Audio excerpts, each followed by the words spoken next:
Hello guys, welcome to Tech Tricks tutorial. In today's video, I will show you how to fix uploading problem in Google Drive.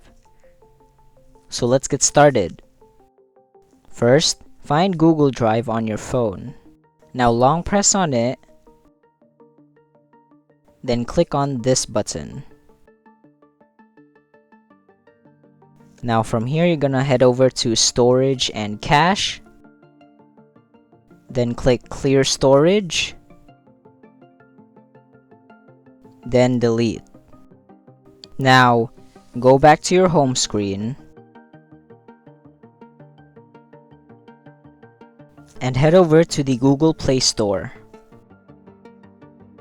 Then search up Google Drive, and you want to make sure it is updated to the latest version. So I'm gonna go ahead and update it right now. But that's pretty much it. Thank you for watching this video. If you found this video helpful, please consider dropping a like and subscribing to the channel.